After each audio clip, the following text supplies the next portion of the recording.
নমস্কার বন্ধুরা, রুচির কিচেনে সবাইকে স্বাগত জানাই। আজ নিয়ে এসেছি মূলোর নিরামিষ। এইভাবে মূলো রান্না করলে যারা মূলো খেতে চায় না তারাও কিন্তু চেটে পুটে খাবে, এতটা ভালো হয় খেতে। চলুন রেসিপিটা দেখে নিয়ে যাক, আশা করি ভালো লাগবে।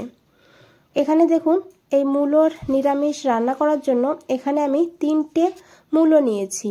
মূলোটাকে প্রথমেই কেটে নিতে হবে। তো প্রথমেই খোসাটাকে আমি তুলে নিয়েছি, তারপরে মূলোটাকে এইভাবে কেটে নেব।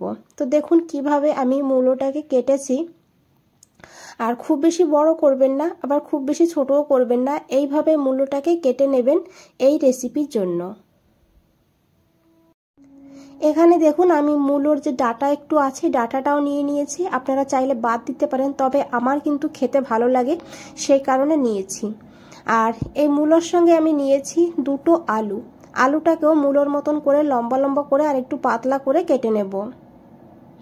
তো এখানে দেখুন আলুও কাটা হয়ে গিয়েছে। এখন আলু আর মূলোটাকে খুব ভালো করে ধুয়ে নিতে হবে।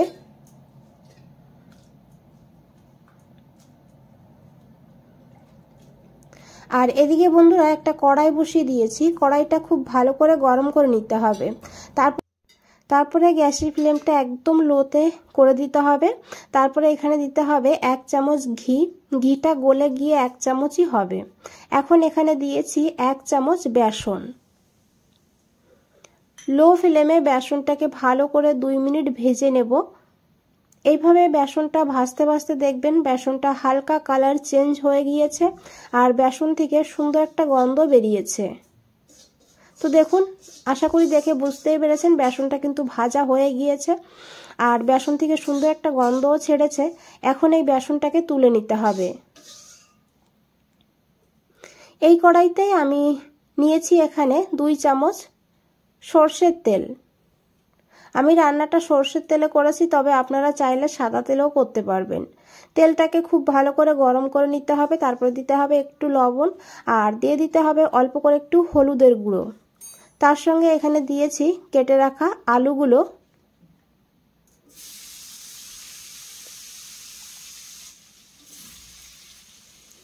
এখন আলুটাকে 2 মিনিট ভালো করে ভেজে নেব।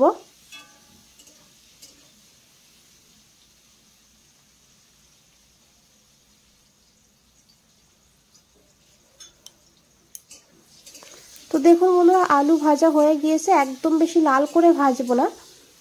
আর এখন এখানে দিয়ে দিতে হবে কেটে রাখা মূলো।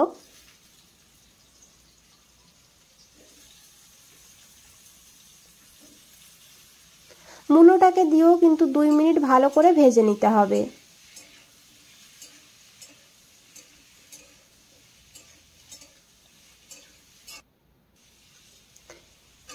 এখানে দেখুন আলু আর মূলো খুব ভালো করে ভাজা হয়ে গিয়েছে। এখন এই আলু আর মূলোটাকে তুলে নিতে হবে। বন্ধুরা, একবার হলেও এইভাবে রান্না করে দেখুন, মূলো নিরামিষ দুর্দান্ত লাগে খেতে। আর এই রেসিপিটা আপনারা ভাত, রুটি, পরোটা সব কিছুর সঙ্গে খেতে পারবেন, অসাধারণ লাগে খেতে। তো দেখুন এখানে আমি সবজিগুলো তুলে নিয়েছি আর এই কড়াইতে আমি আরও 1 চামচ সরষের তেল যোগ করে দিয়েছি। ফোড়নের জন্য দিয়েছি একটা তেজপাতা আর দিয়েছি এখানে একটা শুকনো লঙ্কা। এখন দিয়েছি 1/2 চামচ গোটা জিরা। ফোড়নটাকে খুব ভালো করে ভেজে নেব। তারপরে এখানে দিয়ে দেব অল্প করে একটু হিং। যেহেতু নিরামিষ রান্না তাই একটু হিং দিলে ফ্লেভারটা খুব ভালো হবে। দিয়ে দিয়েছি এখানে একটা পেঁয়াজ। পেঁয়াজটাকে আমি এইভাবে পাতলা পাতলা করে কেটে নিয়েছি। এখন পেঁয়াজটাকে হালকা করে ভেজে নেব। পেঁয়াজের খুব বেশি কালার চেঞ্জ করব না, পেঁয়াজের কাঁচা গন্ধ যেন না থাকে সেইভাবে পেঁয়াজটাকে ভেজে নিতে হবে।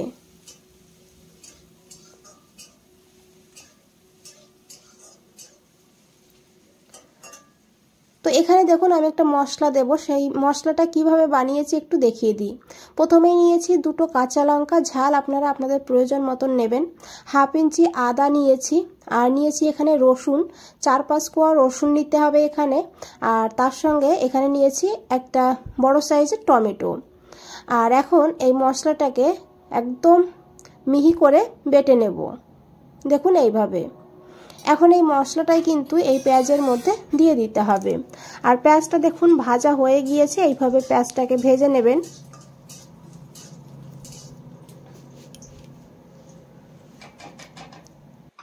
আর বন্ধুরা, রেসিপিটা যদি নিরামিষ বানাতে চান তাহলে এখানে পেঁয়াজ আর রসুনটাকে বাদ দিয়ে দেবেন, একইভাবে রান্নাটা করে নেবেন, তাতেও কিন্তু খেতে ভালো লাগবে।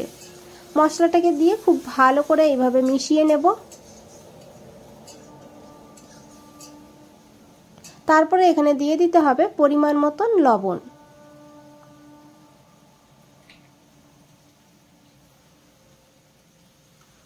আর তার সঙ্গে দিয়েছি এখানে 1/4 চামচ হলুদের গুঁড়ো।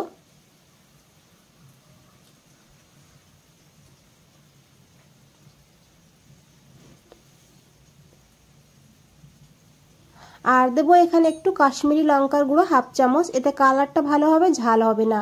আপনারা দিতে না চাইলে না দিয়েও রান্নাটা করতে পারেন। এখন দিতে হবে অল্প করে একটু জিরের গুঁড়ো, খুবই অল্প দিয়েছি দেখুন, 1/4 চামচ মতন। আর 1/4 চামচ মতন দিয়েছি ধনিয়ার গুঁড়ো।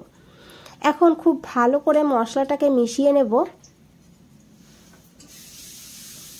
বন্ধুরা, এখানে একটা কথা বলে রাখি, যদি রেসিপিটা ভালো লাগে অবশ্যই একটা লাইক করে দেবেন, চ্যানেলটাকে সাবস্ক্রাইব করে পাশে থাকবেন। তো এখানে আমি একটু জল দিয়ে দিয়েছি, তাহলে আর এই গুঁড়ো মশলাটা পুড়ে যাওয়ার ভয় থাকবে না। জল দিয়ে মশলাটাকে খুব ভালো করে মিশিয়ে নেব, তারপরে ঢাকা দিয়ে 2-3 মিনিট মশলাটাকে ভালো করে কষিয়ে নেব। 2-3 মিনিট পর ঢাকনাটা খুলে নিয়েছি, দেখুন মশলা থেকে তেল ছাড়তে শুরু করে দিয়েছে। এইভাবে মশলাটাকে ভালো করে কষিয়ে নিতে হবে। তা মশলাটা যত ভালো করে কষাবেন রান্নার স্বাদটা ততই ভালো হবে। তো দেখুন বন্ধুরা, মশলা থেকে কিন্তু পুরোপুরি তেল ছেড়ে দিয়েছে।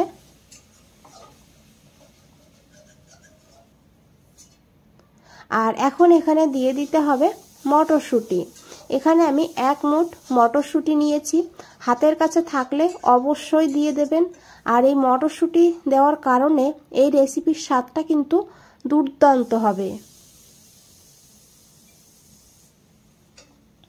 এখন খুব ভালো করে এইভাবে মটরশুঁটিটাকেও মশলার সঙ্গে কিছু সময় ভেজে নেব। তারপরে এখানে দিয়ে দিতে হবে ভেজে রাখা মূলো আর আলু। এখন খুব ভালো করে এইভাবে কিছু সময় কষিয়ে নিতে হবে মশলার সঙ্গে। খুবই সাধারণ সিম্পল রেসিপি, তবে বানিয়ে দেখবেন অসাধারণ লাগে খেতে।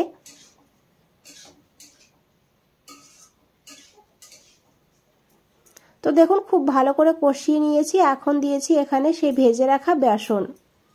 বেসনটাকে দিয়ে আবারও খুব ভালো করে মিশিয়ে নেব।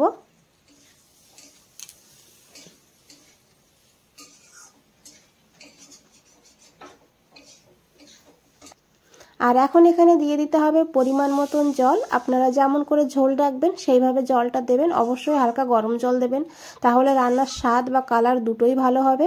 খুব ভালো করে মিশিয়ে নিয়েছি। আর এখানে দেখুন ঝোলটাও ফুটতে শুরু করেছে। আর এখানে কিন্তু আমি তেজপাতাটা তুলে ফেলে দিয়েছি, তেজপাতার যে ফ্লেভার সেটা কিন্তু ভালোভাবে এই সবজির সঙ্গে মিশে গেছে। এখন ঢাকা দিয়ে রান্না করব প্রায় 5 থেকে 6 মিনিট। এখানে 6 মিনিট হয়ে গিয়েছে। দেখুন বন্ধুরা, ঢাকনাটা খুলে নিয়েছি। আর আশা করি দেখে বুঝতেই পেরেছেন কতটা লোভনীয় লাগছে। এখানে কিন্তু আলু পুরোপুরি সিদ্ধ হয়ে গিয়েছে দেখুন। আর খুব সুন্দর এখানে গন্ধও বেরিয়েছে, আপনারা যখন বানাবেন তখন বুঝতে পারবেন। আর দেখুন ঝোলটাও অনেকটা কিন্তু ঘন হয়েছে। এখন দিয়েছি এখানে বেশ খানিকটা ধনেপাতা কুচি, দিয়ে খুব ভালো করে মিশিয়ে নেব। তারপরে গ্যাসটা বন্ধ করে 5 মিনিট স্ট্যান্ডিং টাইমে রেখে দেব। 5 মিনিট পর ফিরে এসেছি বন্ধুরা। আর আশা করি দেখে বুঝতে পেরেছেন কতটা লোভনীয় লাগছে। তো একবার হলেও রেসিপিটা বানিয়ে দেখবেন, তারপরে আমাকে কমেন্টসে জানাবেন কেমন লেগেছে। বন্ধুরা, আজ তাহলে এই পর্যন্তই। ফিরে আসছি নতুন কোনো রেসিপি নিয়ে। ভালো থাকবেন, সুস্থ থাকবেন। সবাইকে অনেক অনেক ধন্যবাদ এত সময় ধৈর্য ধরে রেসিপিটা দেখার জন্য।